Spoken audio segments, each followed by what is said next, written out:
This is a CBS News special report. I'm Jeff Glor reporting from CBS News headquarters in New York. Good afternoon. We are about to get an update from Attorney General Jeff Sessions and other officials on the big break today in the investigation of suspicious packages sent to prominent critics of the president. Late this morning, law enforcement officers arrested 56-year-old Cesar Seyoc at an AutoZone store in Plantation, Florida. He lives just a few miles away in Aventura, Florida. Seyoc has a long criminal history, which includes making a bomb threat. The FBI hauled away Seyoc's white van, which was plastered with political stickers, including pictures of the president and the vice president and Hillary Clinton with a target on her face. Here's Jeff Sessions, the Attorney General. Thank you all for being here. Over the past week, more than a dozen suspicious packages have been sent through the United States Postal Service to a media outlet, a Hollywood actor, and at least 7 high-ranking current and former political leaders in the Democratic Party. This is utterly unacceptable. Political violence or the threat of violence is antithetical to our vigorous system of self-government. It is a threat to that respect for law and process that allows our people to accept legislation, elections, court rulings with which they do not agree. This is the central feature of our system of government. You advocate for your beliefs enthusiastically, but we peaceably and lawfully comply with the results. Please know that from the beginning, this investigative team has made this matter a top priority, focusing their great talents and expertise on neutralizing this threat. They have moved swiftly and professionally, using extraordinary technical expertise to apprehend the one alleged responsible. This is a demonstration of the skill, capability, and determination of our American law enforcement, the best in the world. So I am pleased to participate in this announcement that a suspect is in the custody of the FBI. I want to remind everyone that the defendant in this case, as in every case, is innocent until proven guilty. He has been charged today with 5 federal crimes, including interstate transportation of an explosive, illegal mailing of explosives, threats against former presidents and certain other persons, threatening interstate communications, and assaulting current and former federal officers. For these charges, the defendant faces up to 58 years in prison.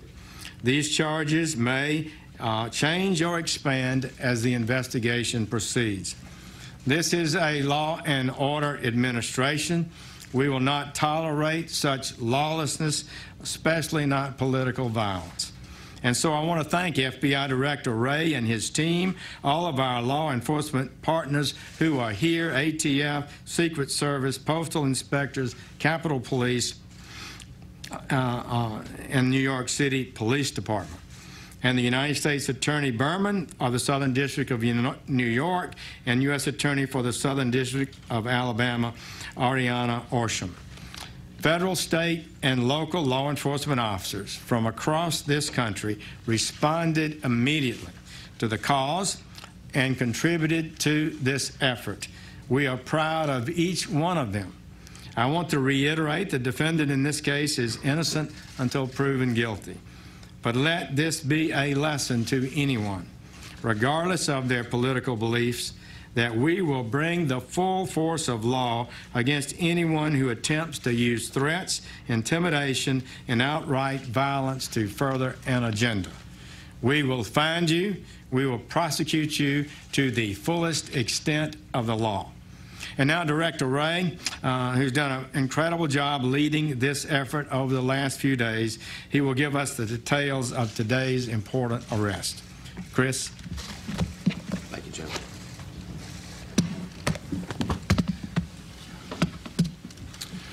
As the Attorney General has confirmed, we have arrested Cesar Seyoc in connection with this investigation.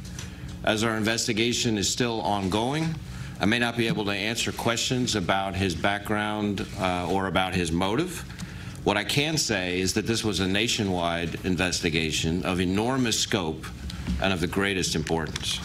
Our investigation ranged from New York to Delaware to Maryland to the District of Columbia to Florida to California. And as it always does, the FBI responded with every resource we've got, including our Joint Terrorism Task Forces, our Counterterrorism Division, and our world-renowned experts at the FBI lab in Quantico.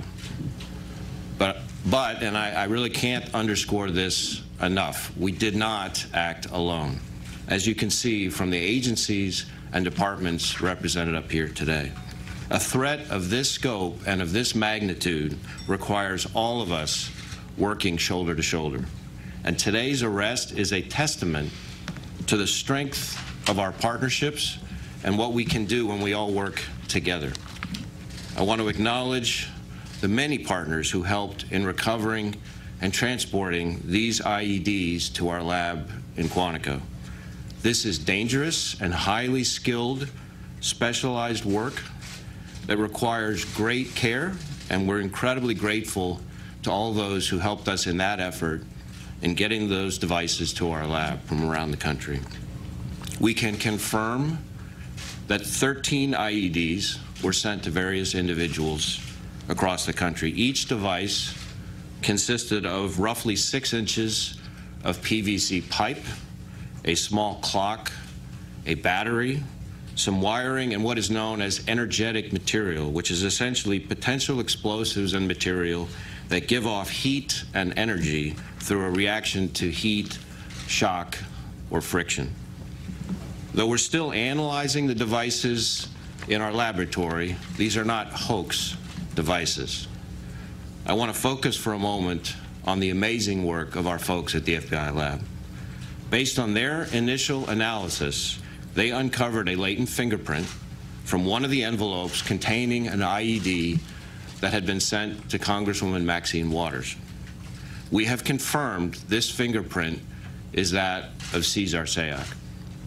There is also a possible DNA connection between samples collected from pieces of 2 different IEDs mailed in separate envelopes and a sample previously collected from Seyoc in connection with an earlier arrest down in Florida. This is phenomenal work with the greatest pressure under an incredibly tight time frame. We see unbelievable work like this on TV and in Hollywood, but to see it up close in reality is something to behold. And we are so proud of our team at the lab for their work in keeping people safe and helping us to find the individual responsible. Late last night, we also turned to our partners in the Florida Department of Law Enforcement for confirmation of this DNA connection, and we want to thank them in particular for their very quick work.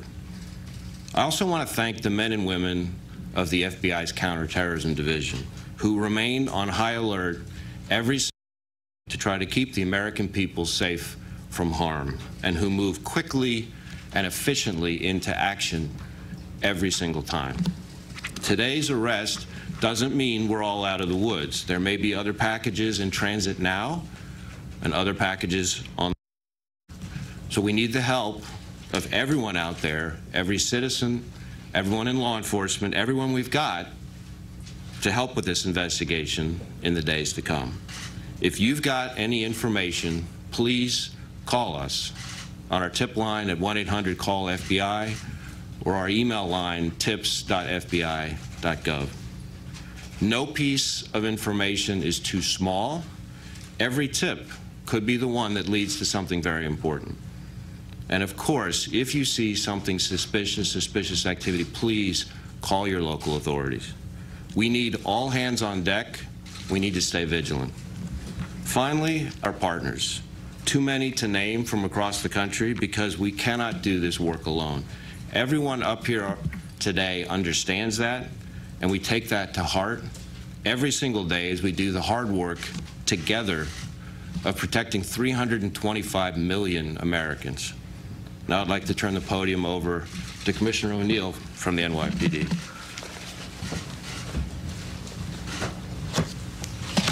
Thanks, Chris. Good afternoon, everyone. Of the men and women of the NYPD, and quite frankly, all the people in New York City, I want to commend and thank all of our local, state, and federal law enforcement partners in this effort, including the Attorney General's Office and the U.S. Attorney's Office for the Southern District of New York. Our NYPD detectives, along with FBI and ATF agents, postal inspectors, New York State Police, and many others, they are one team on our Joint Terrorist Task Force. The JTTF in New York was the first of its kind in the nation. It's been in business since 1980. Today, there are 300 investigators from 56 agencies. 113 of them are New York City cops. When it comes to terrorism in New York City, the NYPD doesn't do anything without the FBI, and the FBI doesn't do anything without the NYPD. That's a partnership that was forged in fire. In my 36 years in policing, our relationship has never been stronger. This case told that story again. New York City cops were side by side with FBI agents and many other agencies in Florida this morning. Together, they brought justice, as they always do. The wide experience of our agencies, coupled with the individual expertise of the members of the NYPD Bomb Squad, our highly trained Emergency Service Unit, our Intel Bureau, our Counterterrorism Bureau, our patrol cops, who were the first to respond to CNN, all helped lead to today's arrest. I couldn't be more proud of the work each of them did in this case and the work they do every day. We said from the outset that we would identify and arrest the person or people responsible for these acts. We could make that promise because of the confidence we have in our ability to investigate in a deliberate and precise manner. Today's arrest means that New Yorkers and indeed people across our nation are safe, but as Director Wray said, there might be more packages out there, so everyone still needs to take caution. And if you see something out there, call 911, and in New York City we have a number also, 1-888-NYC-SAFE. I want to thank the members of the public who contacted authorities with information during this investigation. New Yorkers don't back down. They step up every single time. We've been through things like this before and much worse. I'm never surprised by the unmatched resiliency our city always displays. Thank you also to the media for broadcasting the photos the NYPD released, because it certainly helped workers around our city identify additional packages and help move forward with this investigation. Thank you. Good afternoon. I'm Jeff Berman, United States Attorney for the Southern District of New York. 5 days ago, on October 22nd, law enforcement recovered the first device from a residence of George Soros. Over the last 5 days, as more packages were found across the country delivered to former presidents, federal officials, and public figures, our law enforcement community, federal, state, and local, has worked day and night together with other prosecutors from my office to identify and apprehend the perpetrator that has now happened. Today, my office has filed a complaint against Cesar Seyoc, charging him with multiple federal crimes for his insidious conduct. Specifically, the defendant is charged in 5 counts that include illegally mailing and interstate transportation of explosives and threatening a former president of the United States. As alleged in the complaint, the defendant mailed destructive devices to citizens of this country who currently hold or have held our highest public offices: President Barack Obama, former Secretary of State Hillary Clinton, former Vice President Joe Biden, former Attorney General Eric Holder, Congressperson Maxine Waters, U.S. Senator Cory Booker, former CIA Director John Brennan, and former Director of National Intelligence James Clapper. The defendant's conduct as charged is cowardly and reprehensible and totally anathema to our democracy. And now the defendant faces a potential total of 58 years in prison. This is an ongoing and active investigation. We will not rest until these crimes are fully investigated and the defendant or defendants are brought to justice. I want to take a moment to thank our partners, the Joint Terrorism Task Force, the FBI, the NYPD, U.S. Postal Inspection Service, New York State Police, the ATF, the hardworking career prosecutors and investigators in the Terrorism Unit of the Southern District of New York, and I would also like to thank the extraordinary cooperation we received from the Southern District of Florida. Thank you. Good afternoon. My name is Gary Barksdale, Deputy Chief, United States Postal Inspection Service. First off, like many of my colleagues, I'd like to thank all of our federal partners who participated in this nationwide investigation: the FBI, ATF, Secret Service, New York Police Department, and the many state and local law enforcement agencies who provided valuable assistance. Truly, I can say this is the way law enforcement is supposed to work. This was a massive investigation, was a collaborative effort, and was well coordinated, with each agency bringing a special expertise to the table. But I would also like to recognize the many postal employees who we think of as our eyes and ears. We appreciate the diligence and awareness. In fact, it was a postal employee this morning that alerted us to one of these suspicious parcels. We in the Postal Inspection Service have a great deal of expertise in responding to and investigating suspicious mail. Postal inspectors are trained to respond and investigate dangerous mail items in the mail. These dangerous mail investigation specialists are highly proficient in the use of state-of-the-art equipment. Fortunately, in this case, none of the devices detonated, and there was no injuries. However, postal inspectors will remain vigilant and monitor postal facilities to determine whether there are additional mailings that have not yet been discovered. We will continue to work with our law enforcement partners to ensure the safety of the mail, our postal employees, our customers, and the American public.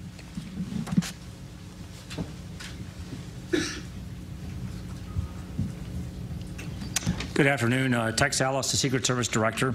Just as the other speakers have emphasized, I just want to comment on the importance of cooperation here. We were in the forefront of this with receiving early packages on Tuesday and Wednesday, and fully engaged with the Joint Terrorism Task Force and other federal partners, and just want to acknowledge the great work done by the FBI, ATF, the Postal Service, and inspectors, New York City Police, Capitol Police, and then the different states involved: New York, Florida, California, Delaware, Maryland, and even the District of Columbia.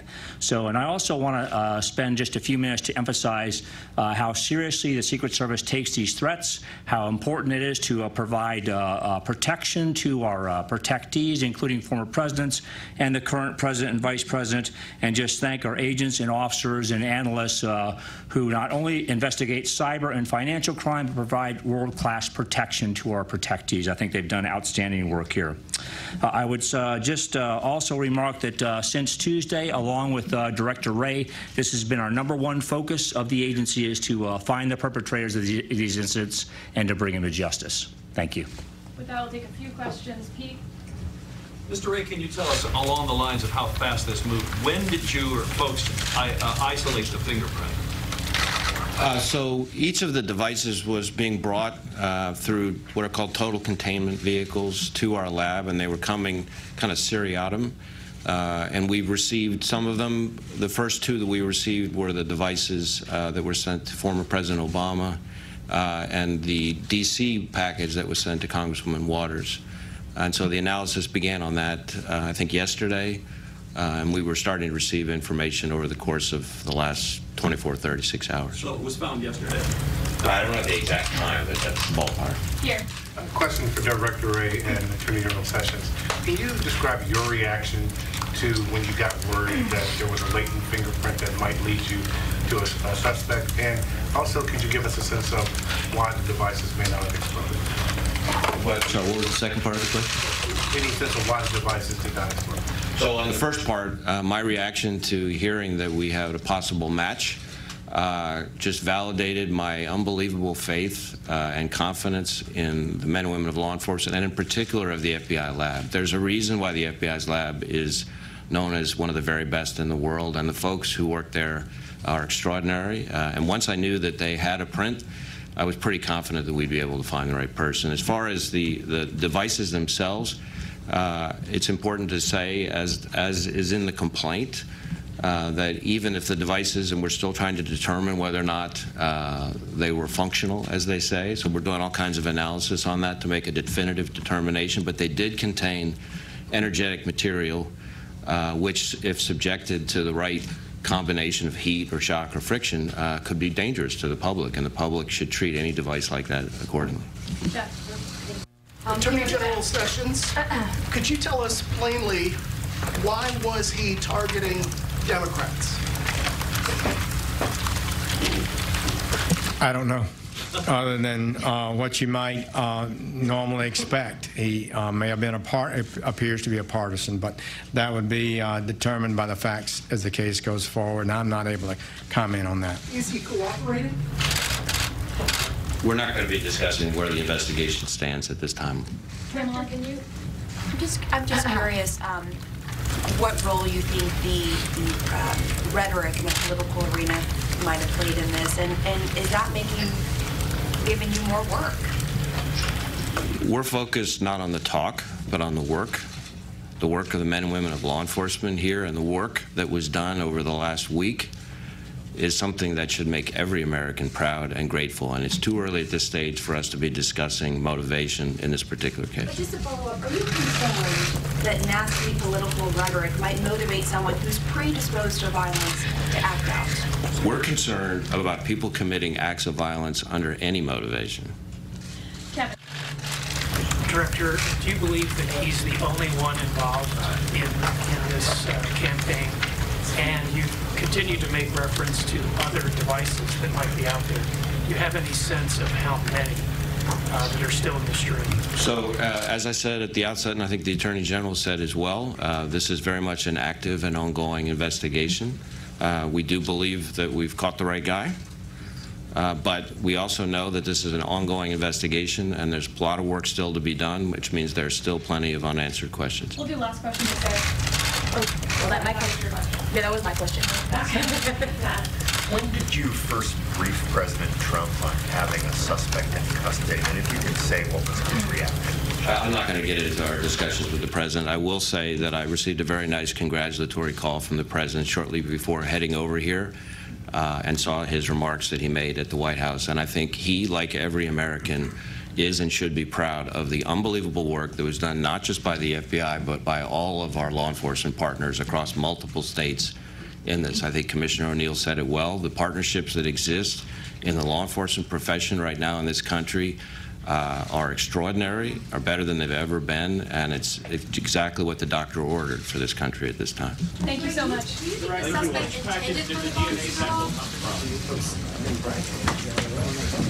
Okay, you've been watching a briefing from law enforcement officials following the arrest that was made this morning of Cesar Seyoc of Aventura, Florida, who is now charged with 5 federal crimes, including illegal mailing of explosives and threatening a former president of the United States.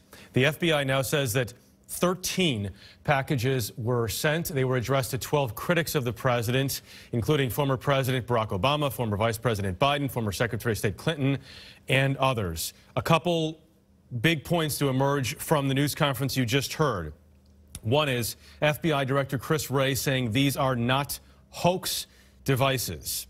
He also said the way they found Cesar Seyoc was by discovering a latent fingerprint on the package that was sent to Congresswoman Maxine Waters.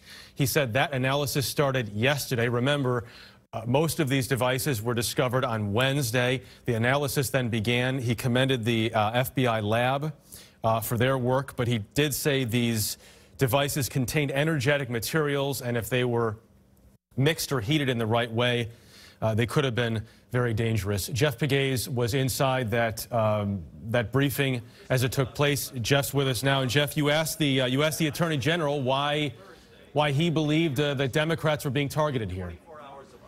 Yeah, I think that was an important question. The question went to motive. What motivated this person to do this according to the charges that he now faces? And the Attorney General smiled. He said, I don't know. And then he said, he appears to be a partisan.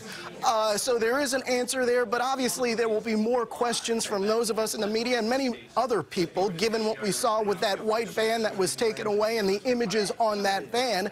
And following my question, there were questions about whether the political atmosphere, the rhetoric in this country was another factor at play in this case. Jeff, you talked about the explosive device, or the IED. You heard the director of the FBI say repeatedly, he called it an IED, improvised explosive device, a term that we've come to know through years of war in Iraq.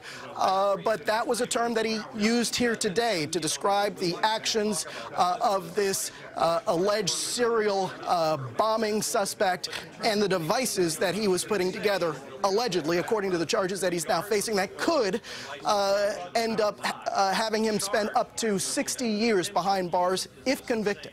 Okay, Jeff Pegues, thanks very much.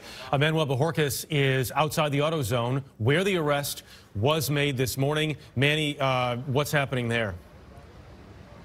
Well, we spoke with a witness who told us that he's also formerly law enforcement, and he noticed just about a few blocks away from here and just across the street from this auto zone that there were undercover police officers with their binoculars, all trained on a van in this parking lot. Then, minutes later, he heard a flashbang. That's a device typically used by police to startle and later subdue a suspect, and that's when he later saw police taking Seyoc away from here. I asked him about the suspect's demeanor. He said he did not appear to be putting up a fight. It's almost as if he knew that his time was up. It is unknown at this point, at least officially, from those sources at the FBI, what the suspect was doing here. He does not appear to be an employee of this store, but some of the things that they mentioned in the news conference that he allegedly used to put those devices together, including batteries and wirings, those are things that typically you could find at a store like this. We can tell you that we did see FBI agents earlier going inside the store and conducting an investigation in there, but again, they're being tight-lipped about what, if anything, they've discovered there. That van that's become the focus of this investigation now, connected with Seyoc, you wouldn't miss it if you ever saw it driving around the streets of Plantation and the wider Broward County area. We've seen reports from people across social media who are saying, we have seen that van before. And clearly, it sticks out. It has all those political stickers of the president, the vice president, of course, showing the owner of that van has a very distinct bias against the mainstream media. This store right now remains closed as this investigation continues. Jeff? Yeah, you are not going to look at that van and be confused about Cesar Seyoc's political allegiances at all. But that van was then covered with a tarp. The tarp then actually flew off as they were taking it away to the FBI Miami field offices. But now that van, you see that those images right there as it was being taken away. That van is being analyzed, just as the packages that Cesar Seyoc allegedly sent are also now being analyzed. Again, to recap what we just heard from the FBI Director Chris Wray, the big break came when at the FBI laboratory they discovered, he said, a latent fingerprint from a package that was sent to Congresswoman Maxine Waters. After they found that, they then listen, Cesar Seyoc, this is a guy who's been, this is his 9th arrest as far as we can count. It is a deep and disturbing criminal record that he has. He does have ties to New York originally. He was living in South Florida. Jeff Pegues, still at this DOJ press conference that just took place. Jeff, what else do you have? Well, you know, I think what you heard there also, what stood out to me, was this warning again from the FBI director and others here that there could still be more devices out there somewhere in the system. I think that was a stark warning that that will catch people's attention. Just when you feel like you can exhale with a case like this, you have that reminder that there is perhaps more danger out there. So I think that was important, too, to remember.